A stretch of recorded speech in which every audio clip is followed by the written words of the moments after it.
ਪੰਜਾਬੀ ਭਾਸ਼ਾ ਨੂੰ ਪਿਆਰ ਕਰਨ ਵਾਲੇ ਸਰੋਤਿਆਂ ਦਾ ਤਹਿ ਦਿਲੋਂ ਧੰਨਵਾਦ। ਅੱਜ ਤੁਸੀਂ ਸੁਣੋਗੇ ਡਾਕਟਰ ਨਰਿੰਦਰ ਸਿੰਘ ਕਪੂਰ ਜੀ ਦੁਆਰਾ ਲਿਖੀ ਕਿਤਾਬ ਬੁਨਿਆਦਾਂ। ਸੁੰਦਰਤਾ ਦੀ ਖਿੱਚ। ਜੋ ਸੁੰਦਰ ਹੈ, ਜਵਾਨ ਹੈ, ਨਵਾਂ, ਨਿਆਰਾ ਅਤੇ ਦਿਲਚਸਪ ਹੈ, ਉਹ ਧਿਆਨ ਖਿੱਚੇਗਾ। ਉਹ ਖਿੱਚ ਹੀ ਨਹੀਂ, ਧੂ ਵੀ ਪਾਏਗਾ। ਖਿੱਚ ਕਈ ਕਾਰਨਾਂ ਅਤੇ ਕਈ ਢੰਗਾਂ ਨਾਲ ਪੈਂਦੀ ਹੈ। ਖਿੱਚ ਉੱਤੇ ਸਾਡਾ ਕੋਈ ਵੱਸ ਨਹੀਂ ਚੱਲਦਾ। ਸਾਨੂੰ ਇਸ ਦਾ ਕਾਰਨ ਵੀ ਸਮਝ ਨਹੀਂ ਆਉਂਦਾ, ਪਰ ਜਦੋਂ ਇਹ ਪੈਂਦੀ ਹੈ ਤਾਂ ਅਸੀਂ ਆਪ ਮੁਹਾਰੇ ਖਿੱਚੇ ਚਲੇ ਜਾਂਦੇ ਹਾਂ। ਜੇ ਤੁਹਾਨੂੰ ਕਿਸੇ ਦੀ ਖਿੱਚ ਪੈਂਦੀ ਹੈ ਤਾਂ ਇਹ ਸਬੂਤ ਹੈ ਕਿ ਤੁਸੀਂ ਤੰਦਰੁਸਤ ਹੋ। ਰੰਗਾਂ, ਆਕਾਰਾਂ, ਰੂਪਾਂ ਦੀ ਵੀ ਖਿੱਚ ਹੁੰਦੀ ਹੈ। ਸੰਗੀਤ, ਨ੍ਰਿਤ, ਸਾਹਿਤ, ਚਿੱਤਰ ਅਤੇ ਦ੍ਰਿਸ਼ ਵੀ ਖਿੱਚ ਪਾਉਂਦੇ ਹਨ। ਕੁਝ ਚੀਜ਼ਾਂ ਦਿਲਚਸਪ ਲੱਗਦੀਆਂ ਹਨ, ਕੁਝ ਧਿਆਨ ਮੰਗਦੀਆਂ ਹਨ। ਕੋਈ ਹੁੰਦੀ ਹੈ ਜਿਹੜੀ ਖਿੱਚ ਵੀ ਪਾਉਂਦੀ ਹੈ। ਖਿੱਚ ਕੋਈ ਹੋਵੇ, ਉਸ ਨਾਲ ਦਿਮਾਗ ਨਾਲੋਂ ਦਿਲ ਵਧੇਰੇ ਪ੍ਰਭਾਵਿਤ ਹੁੰਦਾ ਹੈ। ਕਈ ਖਿੱਚਾਂ ਆਰਜ਼ੀ ਹੁੰਦੀਆਂ ਹਨ, ਪਰ ਕੁਝ ਬੜੀ ਦੂਰ ਤੱਕ ਨਿਭਦੀਆਂ ਹਨ। ਖਿੱਚ ਵੀ ਚੰਦਰਮਾ ਵਾਂਗ ਘਟਦੀ ਵੱਧਦੀ ਰਹਿੰਦੀ ਹੈ। ਮਨੁੱਖ ਉਤਨਾ ਚਿਰ ਹੀ ਜਿਉਂਦਾ ਹੈ ਜਿਤਨਾ ਚਿਰ ਉਸਨੂੰ ਕੋਈ ਨਾ ਕੋਈ ਖਿੱਚ ਪੈਂਦੀ ਰਹਿੰਦੀ ਹੈ। ਮਨੁੱਖ ਹਮੇਸ਼ਾ ਲਈ ਕਿਸੇ ਇੱਕ ਨੂੰ ਪਿਆਰ ਕਰਨ ਵਾਸਤੇ ਬਣਿਆ ਹੀ ਨਹੀਂ ਹੈ। ਉਸਨੂੰ ਨਵੇਂ ਅਨੁਭਵ ਪ੍ਰਾਪਤ ਹੁੰਦੇ ਰਹਿੰਦੇ ਹਨ ਅਤੇ ਸੱਜਰੀਆਂ ਖਿੱਚਾਂ ਉਸਨੂੰ ਅੱਕਣ ਥੱਕਣ ਨਹੀਂ ਦਿੰਦੀਆਂ। ਇਸ ਪੱਖੋਂ ਪਸ਼ੂ ਪੰਛੀ ਵਧੇਰੇ ਆਧੁਨਿਕ ਹਨ। ਉਹ ਕੁਦਰਤ ਨਾਲ ਵਧੇਰੇ ਇਕਸੁਰ ਹਨ। ਉਹ ਲੰਮੀਆਂ ਵਫ਼ਾਦਾਰੀਆਂ ਦੀਆਂ ਸੌਹਾਂ ਖਾਂਦੇ ਹੀ ਨਹੀਂ, ਸੋ ਉਹਨਾਂ ਉੱਤੇ ਬੇਵਫਾਈ ਦੀ ਤੋਹਮਤ ਵੀ ਨਹੀਂ ਲੱਗਦੀ। ਉਹਨਾਂ ਨੂੰ ਜਿਸ ਦੀ ਅਤੇ ਜਿੱਧਰੋਂ ਖਿੱਚ ਮਹਿਸੂਸ ਹੁੰਦੀ ਹੈ ਉੱਧਰ ਨਿਕਲ ਜਾਂਦੇ ਹਨ। ਮਨੁੱਖੀ ਨਸਲ ਵੀ ਭੋਜਨ, ਪੈਸੇ, ਪ੍ਰਸਿੱਧੀ, ਮਾਨਤਾ ਆਦਿ ਭਾਂਤ-ਭਾਂਤ ਦੀਆਂ ਖਿੱਚਾਂ ਹੰਢਾਉਂਦੀ ਹੈ, ਪਰ ਸਭ ਤੋਂ ਵੱਧ ਵਿਆਪਕ, ਸਦੀਵੀ ਅਤੇ ਸ਼ਕਤੀਸ਼ਾਲੀ ਖਿੱਚ ਇਸਤਰੀ ਪੁਰਸ਼ ਵਿਚਕਾਰ ਹੁੰਦੀ ਹੈ। ਇਸਤਰੀ ਪੁਰਸ਼ ਦੀ ਮਾਨਸਿਕ ਅਤੇ ਸਰੀਰਕ ਬਣਤਰ ਹੀ ਅਜਿਹੀ ਹੈ ਕਿ ਇਹ ਇੱਕ ਦੂਜੇ ਨੂੰ ਖਿੱਚ ਪਾਉਂਦੇ ਰਹਿੰਦੇ ਹਨ। ਜਨਮ ਲੈਂਦਿਆਂ ਹੀ ਸੰਸਾਰ ਅਤੇ ਜੀਵਨ ਦੀ ਖਿੱਚ ਪੈਣ ਲੱਗ ਪੈਂਦੀ ਹੈ। ਹਰ ਕੋਈ ਹਰੇਕ ਖਿੱਚ ਨੂੰ ਵੱਖਰੇ ਢੰਗ ਨਾਲ ਮਹਿਸੂਸ ਕਰਦਾ ਹੈ ਅਤੇ ਆਪਣੀ ਖਿੱਚ ਨੂੰ ਨਿਵੇਕਲੇ ਢੰਗ ਨਾਲ ਪੜ੍ਹਦਾ ਅਤੇ ਬਿਆਨ ਕਰਦਾ ਹੈ। ਕੋਈ ਦੂਜੇ ਨੂੰ ਨਾਵਲ ਵਾਂਗ ਪੜ੍ਹਦਾ ਹੈ, ਕੋਈ ਕਵਿਤਾ ਵਾਂਗ ਅਤੇ ਕੋਈ ਪ੍ਰੇਸ਼ਨ ਪੱਤਰ ਵਾਂਗ। ਸ਼ਕਤੀਸ਼ਾਲੀ ਖਿੱਚ ਦਵੱਲੀ ਹੁੰਦੀ ਹੈ। ਇੱਕ ਪਾਸੜ ਜਾਂ ਇਕਹਿਰੀ ਖਿੱਚ ਨਹੀਂ ਹੁੰਦੀ, ਦਿਲਚਸਪੀ ਹੀ ਹੁੰਦੀ ਹੈ। ਦਵੱਲੀ ਖਿੱਚ ਵਿੱਚ ਦੋਹਾਂ ਧਿਰਾਂ ਨੂੰ ਲਾਗਤ ਨਾਲੋਂ ਪ੍ਰਾਪਤੀ ਵਧੇਰੇ ਹੋ ਰਹੀ ਪ੍ਰਤੀਤ ਹੁੰਦੀ ਹੈ। ਲੈਣ ਦੇਣ ਭਾਵਕ ਹੋਣ ਕਰਕੇ ਦੋਵੇਂ ਨੇੜੇ ਆ ਜਾਂਦੇ ਹਨ ਅਤੇ ਜ਼ਿੰਦਗੀ ਨਾਲੋਂ ਵੀ ਲੰਮੇ ਵਾਅਦੇ ਕਰਦੇ ਹਨ।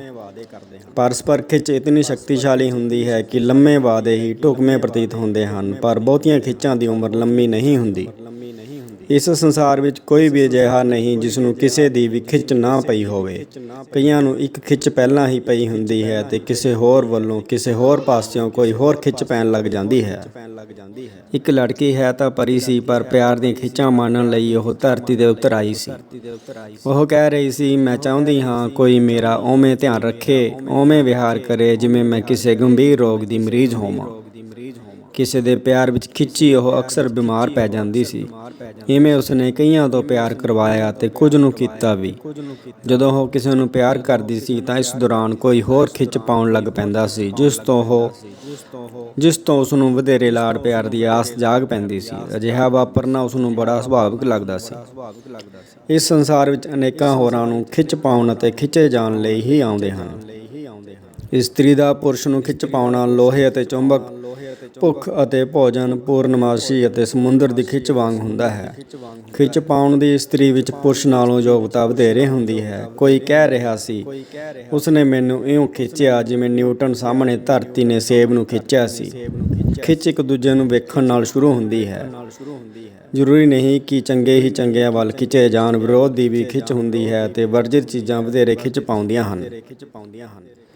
ਕਿਸੇ ਵਿੱਚ ਜੋ ਕੁਝ ਸਧਾਰਨ ਅਤੇ ਸਹੀ ਹੁੰਦਾ ਹੈ ਉਹ ਖਿੱਚ ਨਹੀਂ ਪਾਉਂਦਾ। ਉਸ ਦਾ ਵਿਚਿੱਤਰ ਅਤੇ ਵਿਲੱਖਣ ਵਿਹਾਰ ਖਿੱਚ ਪਾਉਂਦਾ ਹੈ। ਜੋ ਚੰਗਾ ਹੋਵੇਗਾ ਉਹ ਨਹੀਂ, ਜੋ ਦਿਲਚਸਪ ਹੋਵੇਗਾ ਉਹ ਖਿੱਚ ਪਾਵੇਗਾ।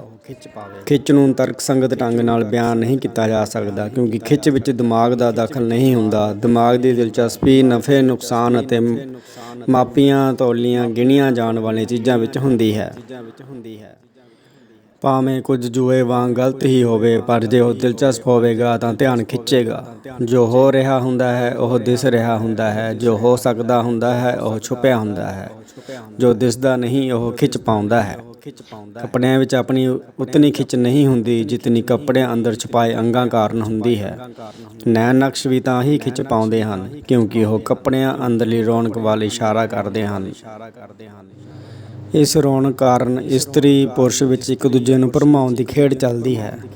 ਝੂਠ ਬੋਲਣਾ ਭਰਮਾਉਣ ਦੀ ਖੇਡ ਦਾ ਦਾਅ ਹੁੰਦਾ ਹੈ। ਜਦੋਂ ਸੱਚ ਬੋਲਣ ਨਾਲ ਕਿਸੇ ਨੂੰ ਭਰਮਾਉਣਾ ਸੰਭਵ ਨਾ ਹੋਵੇ ਤਾਂ ਭਰਮਾਉਣ ਲਈ ਝੂਠ ਵਰਤਿਆ ਜਾਂਦਾ ਹੈ। ਖਿੱਚ ਪੈਣ ਉਪਰੰਤ ਦੋਵੇਂ ਸੋਚਦੇ ਹਨ ਕਿ ਸਾਡੀ ਕਿਸਮਤ ਬਦਲਣ ਵਾਲੀ ਹੈ। ਦੋਹਾਂ ਨੂੰ ਲੱਗਦਾ ਹੈ ਕਿ ਪਿਆਰੇ ਨੂੰ ਪਹਿਚਾਨਣ ਵਾਲੀ ਨਜ਼ਰ ਲੱਭ ਪਈ ਹੈ ਅਤੇ ਇਹ ਵੀ ਪਤਾ ਲੱਗ ਗਿਆ ਹੈ ਕਿ ਇਸ ਨਜ਼ਰ ਨਾਲ ਵੇਖਣਾ ਕਿਸ ਨੂੰ ਹੈ। ਖਿੱਚ ਪੈਣ 'ਤੇ ਸ਼ਬਦਾਂ ਦੇ ਨਾਲ ਨਾਲ ਸੰਕੇਤਾਂ ਦੀ ਭਾਸ਼ਾ ਉਪਜਦੀ ਹੈ। ਕੋਈ ਪੁੱਛੇ ਬਿਨਾਂ ਐਵੇਂ ਨਹੀਂ ਕਾਫੀ ਬਣਾਉਣ ਲੱਗ ਜਾਂਦੀ। ਕੋਈ ਉਂਝ ਹੀ ਕਿਸੇ ਦੀ ਗੈਰ ਹਾਜ਼ਰੀ ਦੇ ਦਿਨ ਨਹੀਂ ਗਿਣਨ ਲੱਗ ਪੈਂਦਾ। ਖਿੱਚ ਪੈਣ 'ਤੇ ਹੌਂਕੇ ਲੈਣੇ ਆ ਜਾਂਦੇ ਹਨ। ਉਦਾਸ ਹੋਣਾ ਚੰਗਾ ਲੱਗਣ ਲੱਗ ਪੈਂਦਾ ਹੈ। ਦਿਲ ਕਰਦਾ ਹੈ ਜੇ ਕੋਈ ਮੇਰਾ ਦਿਲ ਤੋੜੇ ਤਾਂ ਕੇਵਲ ਉਹੀ ਤੋੜੇ ਜਿਸ ਦੀ ਖਿੱਚ ਪੈਂਦੀ ਹੈ। ਦਿਲ ਕਰਦਾ ਹੈ ਉਹ ਨੇੜੇ ਤੇੜੇ ਰਹੇ, ਉਹ ਆਵੇ ਪਰ ਜਾਵੇ ਨਾ। ਖਿੱਚ ਦਾ ਆਧਾਰ ਨੇੜਤਾ ਹੁੰਦੀ ਹੈ। ਇੱਕ ਹੀ ਸੱਭਿਆਚਾਰ ਵਾਲੇ, ਇੱਕ ਹੀ ਜਮਾਤ ਵਿੱਚ ਪੜ੍ਹਨ ਵਾਲੇ, ਇੱਕ ਹੀ ਮੰਦਰ ਜਾਣ ਵਾਲੇ ਆਪਸ ਵਿੱਚ ਸੌਖਿਆਂ ਖਿੱਚੇ ਜਾਂਦੇ ਹਨ। ਨੇੜਤਾ ਨਾਲ ਸਾਂਝਾਂ ਵਧੇਰੇ ਦਿਸਦੀਆਂ ਹਨ ਜਿਨ੍ਹਾਂ ਕਾਰਨ ਨਜ਼ਰਾਂ, ਸ਼ਬਦਾਂ ਅਤੇ ਗੁੱਝੇ ਇਸ਼ਾਰਿਆਂ ਦਾ ਵਟਾਂਦਰਾ ਸੌਖਾ ਅਤੇ ਸੁਖਾਲਾ ਹੋ ਜਾਂਦਾ ਹੈ। ਇਹ ਸਾਡੇ ਆਪਣੇ ਉਸਾਰੇ ਰਿਸ਼ਤੇ ਹੁੰਦੇ ਹਨ, ਇਸ ਲਈ ਇਹ ਵਧੇਰੇ ਨਿੱਘੇ, ਰਮਣੀਕ, ਰਜਮੇ ਅਤੇ ਆਪਣੇ ਲੱਗਦੇ ਹਨ। ਖਿੱਚ ਹਮੇਸ਼ਾ ਨਵੇਂ ਦੀ ਹੁੰਦੀ ਹੈ ਅਤੇ ਇਹ ਉਤਨਾ ਚਿਰ ਹੀ ਰਹਿੰਦੀ ਹੈ ਜਿਤਨਾ ਚਿਰ ਖਿੱਚ ਪਾਉਣ ਵਾਲੇ ਨਵੇਂ ਰਹਿੰਦੇ ਹਨ। ਜਿਨ੍ਹਾਂ ਵਿੱਚ ਜਮਾਤਾਂ ਪਾਸ ਕਰਨ ਵਰਗਾ ਵਿਕਾਸ ਵਾਪਰਦਾ ਰਹੇ, ਉਹਨਾਂ ਦੀ ਖਿੱਚ ਬਰਕਰਾਰ ਰਹਿੰਦੀ ਹੈ। ਅਮਰੀਕਾ ਸੰਸਾਰ ਭਰ ਦੇ ਜਵਾਨਾਂ ਨੂੰ ਖਿੱਚ ਪਾਉਂਦਾ ਹੈ। ਇਹ ਜਵਾਨ ਆਪਣੀਆਂ ਨਵੀਆਂ ਕਾਢਾਂ ਅਤੇ ਸੋਚਾਂ ਨਾਲ ਅਮਰੀਕਾ ਨੂੰ ਜਵਾਨ ਰੱਖਦੇ ਹਨ। ਜਿਹੜਾ ਦੇਸ਼, ਵਿਚਾਰ ਜਾਂ ਵਿਅਕਤੀ ਕਿਸੇ ਨੂੰ ਚੰਗਾ ਨਹੀਂ ਲੱਗਦਾ, ਉਹ ਪ੍ਰਭਾਵਿਤ ਨਹੀਂ ਕਰਦਾ, ਖਿੱਚ ਨਹੀਂ ਪਾਉਂਦਾ। ਖਿੱਚ ਵਿੱਚ ਸੁਹਜ ਅਤੇ ਸੁੰਦਰਤਾ ਦਾ ਯੋਗਦਾਨ ਹੁੰਦਾ ਹੈ। ਪਤੀ ਸੋਹਣਾ ਹੋਵੇ ਚੰਗੀ ਗੱਲ ਹੈ, ਪਰ ਪਤੀ ਨਾਲੋਂ ਪਤਨੀ ਦਾ ਸੋਹਣੀ ਹੋਣਾ ਜਾਂ ਸੋਹਣੀ ਲੱਗਣਾ ਜ਼ਰੂਰੀ ਹੈ। ਜੇ ਫਿਲਮ ਦਾ ਨਾਇਕ ਫਿਲਮ ਦੇ ਖਲਨਾਇਕ ਨਾਲੋਂ ਅਤੇ ਰਾਮਲੀਲਾ ਦਾ ਰਾਮ ਰਾਵਣ ਨਾਲੋਂ ਸੋਹਣਾ ਨਹੀਂ ਤਾਂ ਉਹ ਪ੍ਰਭਾਵਿਤ ਨਹੀਂ ਕਰੇਗਾ। ਪੁਰਸ਼ ਨੂੰ ਇਸਤਰੀ ਦੀ ਸੂਰਤ, ਸਲੀਕਾ, ਸੁਹਜ ਅਤੇ ਸਰੀਰ ਖਿੱਚਦਾ ਹੈ। ਇਸਤਰੀ ਨੂੰ ਪੁਰਸ਼ ਦੀ ਸੁਰੱਖਿਆ, ਸਾਥ, ਅਕਲ ਅਤੇ ਰੁਤਬਾ ਖਿੱਚਦੇ ਹਨ। ਇਸਤਰੀ ਦੇ ਨੈਣ ਨਕਸ਼ ਪਹਿਲਾਂ ਧਿਆਨ ਖਿੱਚਦੇ ਹਨ, ਉਸ ਦੀ ਅਕਲ ਮਗਰੋਂ ਪ੍ਰਭਾਵਿਤ ਕਰਦੀ ਹੈ। ਇਸੇ ਕਾਰਨ ਪਹਿਲੀ ਮਿਲਣੀ ਸਮੇਂ ਇਸਤਰੀ ਆਪ ਚੁੱਪ ਰਹਿ ਕੇ ਪੁਰਸ਼ ਨੂੰ ਨੈਣ ਨਕਸ਼ ਵੇਖਣ ਦਾ ਅਵਸਰ ਦਿੰਦੀ ਹੈ। ਪੁਰਸ਼ ਮਿਲਦਿਆਂ ਹੀ ਬੋਲਣ ਲੱਗ ਪੈਂਦਾ ਹੈ, ਇਸ ਲਈ ਉਸ ਦੇ ਬੋਲਣ ਤੋਂ ਉਸ ਦੀ ਅਕਲ ਦਾ ਅਨੁਮਾਨ ਪਹਿਲਾਂ ਲਾਇਆ ਜਾਂਦਾ ਹੈ, ਬਾਕੀ ਪੱਖ ਮਗਰੋਂ ਵੇਖੇ ਜਾਂਦੇ ਹਨ। ਪੁਰਸ਼ ਦੀ ਬਹਾਦਰੀ ਸਰੀਰਕ ਨਹੀਂ ਹੁੰਦੀ, ਉਸ ਦੇ ਇਰਾਦੇ ਵਿੱਚ ਹੁੰਦੀ ਹੈ। ਇਸਤਰੀ ਦੇ ਨੈਣ ਨਕਸ਼ ਹੀ ਖਿੱਚ ਨਹੀਂ ਪਾਉਂਦੇ, ਉਸ ਦੀ ਸੁੰਦਰ ਤੱਕਣੀ, ਉਸ ਦੀਆਂ ਮਨਮੋਹਕ ਅਦਾਵਾਂ ਅਤੇ ਸਲੀਕੇ ਵਾਲਾ ਵਿਹਾਰ ਵੀ ਖਿੱਚ ਪਾਉਂਦੇ ਹਨ।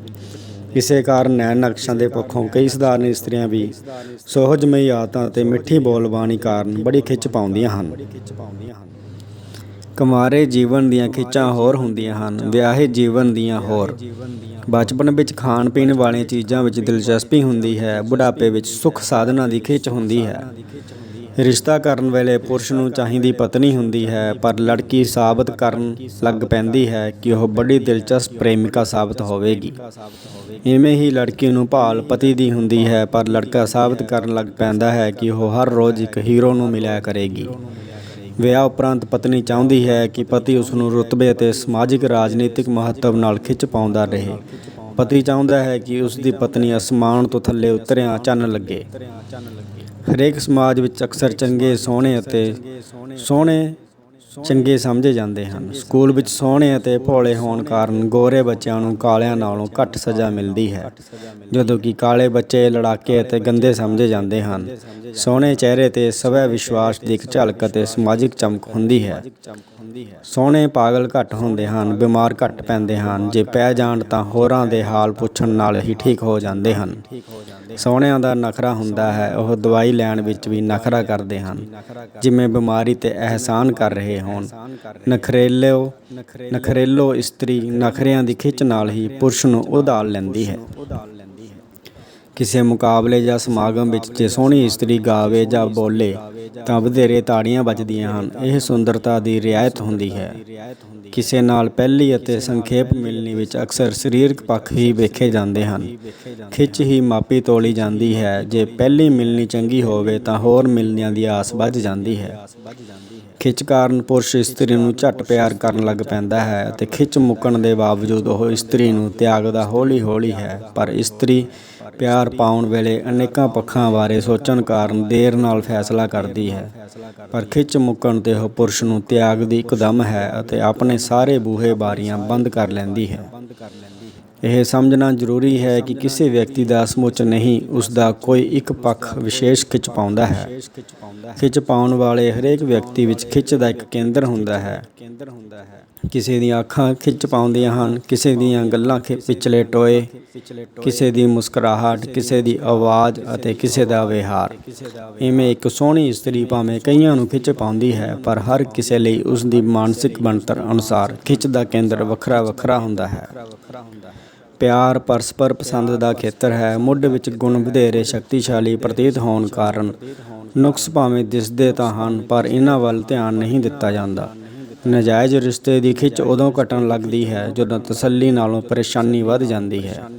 ਨਾਜਾਇਜ਼ ਰਿਸ਼ਤਿਆਂ ਵਿੱਚ ਪਰੇਸ਼ਾਨੀਆਂ ਅਤੇ ਮੁਸ਼ਕਿਲਾਂ ਸਹਿਣ ਦਾ ਧੀਰਜ ਨਹੀਂ ਹੁੰਦਾ। ਪੱਕੇ ਪਰਿਵਾਰਕ ਰਿਸ਼ਤਿਆਂ ਵਿੱਚ ਪਰੇਸ਼ਾਨੀਆਂ, ਮੁਸ਼ਕਿਲਾਂ ਅਤੇ ਸੰਕਟਾਂ ਨੂੰ ਝੱਲਣ ਦੀ ਬਹੁਤ ਸ਼ਕਤੀ ਹੁੰਦੀ ਹੈ। ਪਤੀ ਪਤਨੀ ਵਿਚਕਾਰ ਲਗਭਗ ਸਾਰੀਆਂ ਸਮੱਸਿਆਵਾਂ ਪਰਸਪਰ ਦਿਲਚਸਪੀ ਦੇ ਘਟਣ ਅਤੇ ਸਰੀਰਕ ਖਿੱਚ ਦੀ ਘਾਟ ਕਾਰਨ ਉਪਜਦੀਆਂ ਹਨ।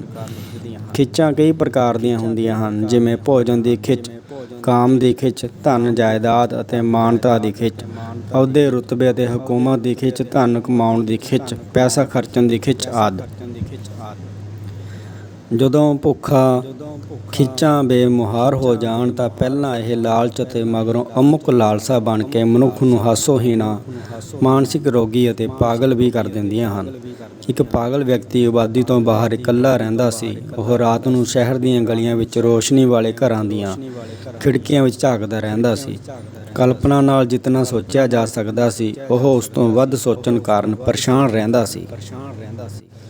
ਕਾਲਜ, ਯੂਨੀਵਰਸਿਟੀਆਂ ਖਿੱਚ ਪਾਉਣ ਵਾਲੀ ਸੁੰਦਰਤਾ ਅਤੇ ਜਵਾਨੀ ਦੀਆਂ ਝੀਲਾਂ ਹੁੰਦੀਆਂ ਹਨ, ਜਿੱਥੇ ਕੁੜੀਆਂ ਦੇ ਖੰਭ ਅਤੇ ਮੁੰਡਿਆਂ ਦੀ ਟੌਰ ਨਿਕਲ ਆਉਂਦੀ ਹੈ। ਜਦੋਂ ਲੜਕੀ ਦੇ ਹੋਸਟਲ ਬੰਦ ਹੋ ਜਾਂਦੇ ਹਨ ਤਾਂ ਲੜਕੇ ਆਪਣੇ ਹੋਸਟਲਾਂ ਵੱਲ ਨਹੀਂ ਮੁੜਦੇ। ਉਹ ਲੜਕੀਆਂ ਦੇ ਹੋਸਟਲਾਂ ਦੇ ਨੇੜੇ ਕਲਪਨਾ ਦੀਆਂ ਧੂਣੀਆਂ ਦੁਆਲੇ ਬਹਿ ਕੇ ਮਾਲਾ ਫੇਰਦੇ ਹਨ ਅਤੇ ਚੁੱਪ ਬਹਿ ਕੇ ਕਵਾਲੀਆਂ ਗਾਉਂਦੇ ਹਨ। ਲੜਕੀਆਂ ਹੋਸਟਲਾਂ ਦੇ ਅੰਦਰ ਮਨ ਹੀ ਮਨ ਚੂੜਾ ਪਹਿਨ ਕੇ ਮੈਰਿਜ ਪੈਲਸਾਂ ਦੀ ਰੌਣਕ ਵਿੱਚ ਘੁੰਮਦੀਆਂ ਹਨ। ਅਜਿਹੀ ਰੌਣਕ ਦੇ ਇਹ ਦਿਨ ਜਲਦੀ ਮੁੱਕ ਜਾਂਦੇ ਹਨ। ਜਵਾਨੀ ਵਿੱਚ ਆਸ ਉਮੀਦ ਦੀ, ਸੋਹਣੇ ਸੁਭਾਵਣੇ ਭਵਿੱਖ ਦੀ ਖਿੱਚ ਹੁੰਦੀ ਹੈ। ਹਰ ਕੋਈ ਸੋਹਣੇ ਸਾਥ ਪ੍ਰਤੀ ਆਸਵੰਦ ਹੁੰਦਾ ਹੈ। ਜੋੜੀਆਂ ਬਣਨ ਦਾ ਕਾਰਜ ਅਤੇ ਉਪਰਾਲਾ ਨਿਰੰਤਰ ਜਾਰੀ ਰਹਿੰਦਾ ਹੈ। ਆਸ ਹੁੰਦੀ ਹੈ ਕਿ ਜੋ ਚੰਗਾ ਅਤੇ ਸੋਹਣਾ ਹੋਰਾਂ ਨਾਲ ਵਾਪਰ ਰਿਹਾ ਹੈ, ਉਹ ਸਾਡੇ ਨਾਲ ਵੀ ਵਾਪਰੇਗਾ। ਇਸ ਆਸ ਉਮੀਦ ਨਾਲ ਸਾਡਾ ਵਿਹਾਰ ਪ੍ਰਭਾਵਿਤ ਹੁੰਦਾ ਹੈ। ਇੱਕ ਵਿਆਹ ਦੇ ਸਮਾਗਮ ਵਿੱਚ ਕੁਝ ਪੁਰਸ਼ਾਂ ਨੇ ਕਿਸੇ ਹੋਰ ਪੁਰਸ਼ ਨੂੰ ਘੇਰਿਆ ਹੋਇਆ ਸੀ ਅਤੇ ਉਹ ਉਸ ਨੂੰ ਕਿਸੇ ਇਸਤਰੀ ਦੇ ਨੇੜੇ ਹੋਣ ਕਾਰਨ ਈਰਖਾ ਵਸ ਪਰੇਸ਼ਾਨ ਕਰ ਰਹੇ ਸਨ। ਉਸ ਵੇਲੇ ਜਿਸ ਇਸਤਰੀ ਦੀਆਂ ਗੱਲਾਂ ਹੋ ਰਹੀਆਂ ਸਨ, ਉਹ ਆਈ ਅਤੇ ਘਿਰੇ ਹੋਏ ਪੁਰਸ਼ ਨੂੰ ਕਹਿਣ ਲੱਗੀ, ਮੈਂ ਤੁਹਾਨੂੰ ਬੜੀ ਦੇਰ ਤੋਂ ਲੱਭ ਰਹੀ ਹਾਂ। ਵਿਹਲੇ ਹੋ ਕੇ ਮੇਰੇ ਕੋਲ ਆਉਣਾ, ਜ਼ਰੂਰੀ ਕੰਮ ਹੈ, ਕਿਧਰੇ ਜਾਣਾ ਹੈ। ਇਸ ਉਪਰੰਤ ਘੇਰਨ ਵਾਲਿਆਂ ਦਾ ਵਿਹਾਰ ਹੀ ਬਦਲ ਗਿਆ ਅਤੇ ਉਹ ਸਾਰੇ ਆਸਵੰਦ ਦਿਓਰ ਬਣ ਗਏ। ਜੇ ਕੋਈ ਪੁੱਛੇ ਕਿ ਖਿੱਚ ਪੈਂਦੀ ਕਿਵੇਂ ਹੈ ਅਤੇ ਕਦੋਂ ਪੈਂਦੀ ਹੈ, ਤਾਂ ਉੱਤਰ ਹੈ, ਜਿਵੇਂ ਮੀਂਹ ਪੈਂਦਾ ਹੈ ਜਦੋਂ ਅਤੇ ਜਿਵੇਂ ਫੁੱਲ ਖਿੜਦੇ ਹਨ। ਖਿੱਚ ਦਾ ਸੰਬੰਧ ਦਿਲ ਨਾਲ ਹੈ। ਇਹ ਅੱਖਾਂ ਰਾਹੀਂ ਦਿਲ ਵਿੱਚ ਪਹੁੰਚਦੀ ਹੈ ਅਤੇ ਇਸ ਵਿੱਚ ਅਕਲ ਨਾਲ ਕਿਧਰੇ ਵਾਸਤਾ ਨਹੀਂ ਪੈਂਦਾ। ਸੋ ਇਹ ਦਿਮਾਗ ਜਾਂ ਅਕਲ ਨਾਲ ਸਮਝੀ ਸਮਝਾਈ ਨਹੀਂ ਜਾ ਸਕਦੀ। ਖਿੱਚ ਦਾ ਸੁਭਾਅ ਬੁਝਾਰਤ ਵਾਲਾ ਹੁੰਦਾ ਹੈ। ਸੁਗੰਧੀਆਂ ਦੀ ਵਰਤੋਂ, ਹਾਰ ਸ਼ਿੰਗਾਰ ਅਤੇ ਫੈਸ਼ਨ ਦਾ ਉਦੇਸ਼ ਖਿੱਚ ਨੂੰ ਵਧਾਉਣਾ ਹੁੰਦਾ ਹੈ। ਕਿਸੇ ਇਸਤਰੀ ਵਿੱਚ ਇਤਨੀ ਖਿੱਚ ਹੁੰਦੀ ਹੈ ਕਿ ਉਹ ਆਲੇ ਦੁਆਲੇ ਦੀ ਰੌਣਕ, ਚਰਚਾ, ਉਡੀਕ ਅਤੇ ਧੜਕਣ ਬਣ ਜਾਂਦੀ ਹੈ। ਖਿੱਚ ਪਾਉਣ ਦੀ ਯੋਗਤਾ ਨਾਲ ਸਮਾਜ ਵਿੱਚ ਪ੍ਰਵਾਨਗੀ ਸੌਖਿਆਂ ਮਿਲ ਜਾਂਦੀ ਹੈ। ਇਸਤਰੀ ਦੀ ਜਾਤ ਉਸ ਦੀ ਖਿੱਚ ਹੁੰਦੀ ਹੈ। ਹੁਸਨ ਦੇ ਬਾਜ਼ਾਰ ਵਿੱਚ ਫਿਲਮਾਂ ਅਤੇ ਕਲਾ ਦੇ ਖੇਤਰਾਂ ਵਿੱਚ ਬੋਲਬਾਲਾ ਖਿੱਚ ਪਾਉਣ ਵਾਲਿਆਂ ਦਾ ਹੀ ਹੁੰਦਾ ਹੈ। ਖਿੱਚ ਪਾਉਣ ਵਾਲੀਆਂ ਇਸਤਰੀਆਂ ਸਮਾਜ ਵਿੱਚ ਤਲਾਕ ਦਰ ਵਧਾ ਦਿੰਦੀਆਂ ਹਨ। ਉਹਨਾਂ ਦੀ ਖਿੱਚ ਨਾਲ ਕਈ ਘਰ ਉਜੜਦੇ ਹਨ। ਜੇ ਕੋਈ ਇਸਤਰੀ ਕਿਸੇ ਪੁਰਸ਼ ਵੱਲ ਖਿੱਚੀ ਜਾਵੇ ਤਾਂ ਉਹ ਕਹਿੰਦੀ ਨਹੀਂ ਕਿ ਮੈਂ ਤੈਨੂੰ ਚਾਹੁੰਦੀ ਹਾਂ, ਉਹ ਚਾਹੁੰਦੀ ਹੈ ਕਿ ਪੁਰਸ਼ ਇਤਨਾ ਸਿਆਣਾ ਜ਼ਰੂਰ ਹੋਵੇ ਕਿ ਉਹ ਆਪੇ ਸਮਝ ਜਾਵੇ। ਖਿੱਚ ਪੈਣ ਨਾਲ ਇੱਕ ਧਿਰ ਦੀ ਨੀਂਦਰ ਉੱਡ ਜਾਂਦੀ ਹੈ, ਦੂਜੀ ਧਿਰ ਨੂੰ ਸੁਪਨੇ ਹੀ ਉਸਦੇ ਆਉਂਦੇ ਹਨ। ਦੋਹਾਂ ਵਿੱਚ ਸੰਗੀਤ ਦੀਆਂ ਸੱਤੇ ਸੁਰਾਂ ਆਪ ਮੁਹਾਰੇ ਗੂੰਜਣ ਲੱਗ ਪੈਂਦੀਆਂ ਹਨ। ਪਰ ਕੁਝ ਚਿਰ ਮਗਰੋਂ ਕੋਈ ਹੋਰ, ਜਿਵੇਂ ਪ੍ਰੇਮਿਕਾ ਦੀ ਸਹੇਲੀ ਜਾਂ ਪ੍ਰੇਮੀ ਦਾ ਦੋਸਤ ਆਦਿ, ਵਧੇਰੇ ਖਿੱਚ ਭਰਪੂਰ ਲੱਗਣ ਲੱਗ ਜਾਂਦਾ ਹੈ। ਇੱਕ ਵਾਰੀ 40 ਮੰਗੇਤਰ ਲੜਕੇ ਲੜਕੀਆਂ ਦਾ ਇੱਕ ਥਾਂ ਇਕੱਠ ਕੀਤਾ ਗਿਆ। ਇੱਕੋ ਜਿਹੀ ਉਮਰ ਅਤੇ ਇੱਕੋ ਜਿਹੀ ਮਾਨਸਿਕ ਅਵਸਥਾ ਕਾਰਨ ਉਹ ਝੱਟ ਘੁਲ ਮਿਲ ਗਏ। ਪਰ ਕੁਝ ਹੀ ਦਿਨਾਂ ਵਿੱਚ 12 ਮੰਗਣੀਆਂ ਇਸ ਕਰਕੇ ਟੁੱਟ ਗਈਆਂ ਕਿਉਂਕਿ ਉਹਨਾਂ ਨੂੰ ਇਕੱਠ ਵਿੱਚ ਨਵੀਂ ਖਿੱਚ ਪੈ ਗਈ ਸੀ। ਖਿੱਚ ਵਾਲੇ ਗੁਪਤ ਰਿਸ਼ਤੇ 'ਤੇ ਸਮਾਜ ਦੇ ਕੋਈ ਬੰਧਨ ਲਾਗੂ ਨਹੀਂ ਹੁੰਦੇ। ਪਿਆਰ ਸਮਾਜਿਕ ਰੀਤਾਂ, ਪਰੰਪਰਾਵਾਂ, ਬੰਧਨਾਂ ਅਤੇ ਮਰਿਆਦਾ ਦੀ ਉਲੰਘਣਾ ਕਰਕੇ ਹੀ ਕੀਤਾ ਜਾ ਸਕਦਾ ਹੈ। ਕਿਸੇ ਨੂੰ ਅਪਣਾਉਣਾ ਜਾਂ ਤਿਆਗਣਾ ਹਰ ਕਿਸੇ ਦਾ ਨਿੱਜੀ ਮਸਲਾ ਹੁੰਦਾ ਹੈ। ਕਿਸੇ ਨਾਲ ਪਿਆਰ ਦੀਆਂ ਗੱਲਾਂ ਥੋੜ੍ਹਾ ਅਰਸਾ ਹੀ ਕੀਤੀਆਂ ਜਾ ਸਕਦੀਆਂ ਹਨ, ਫਿਰ ਹੋਰ ਕਿਧਰੋਂ ਖਿੱਚ ਪੈਣ ਲੱਗ ਪੈਂਦੀ ਹੈ ਅਤੇ ਆਪਣਿਆਂ ਦੇ ਨੁਕਸ ਅਤੇ ਅਜਨਬੀਆਂ ਦੇ ਗੁਣ ਚਮਕਣ ਲੱਗ ਪੈਂਦੇ ਹਨ। ਸ਼ਕਲਾਂ ਸੂਰਤਾਂ ਦੋਹਾਂ ਦੀਆਂ ਉਹੀ ਰਹਿੰਦੀਆਂ ਹਨ, ਪਰ ਉਹਨਾਂ ਵਿੱਚ ਵਾਪਰਿਆ ਪਰਿਵਰਤਨ ਉਹਨਾਂ ਦੀ ਗੱਲਬਾਤ ਤੋਂ ਪਤਾ ਲੱਗਦਾ ਹੈ, ਕਿਉਂਕਿ ਗੱਲਬਾਤ ਬਹਿਸ ਬਣਨ ਕਾਰਨ ਟੁੱਟਣ ਲੱਗ ਪੈਂਦੀ ਹੈ। ਖਿੱਚ ਮੁੱਕ ਜਾਵੇ ਤਾਂ ਦੋਵੇਂ ਕੈਦੀਆਂ ਦੀ ਮੁਲਾਕਾਤ ਵਾਂਗ ਮਿਲਦੇ ਹਨ। ਕੋਈ ਰਿਸ਼ਤਾ ਮੁੱਕਣ ਤੋਂ ਪਹਿਲਾਂ ਗੱਲਬਾਤ ਮੁੱਕਦੀ ਹੈ।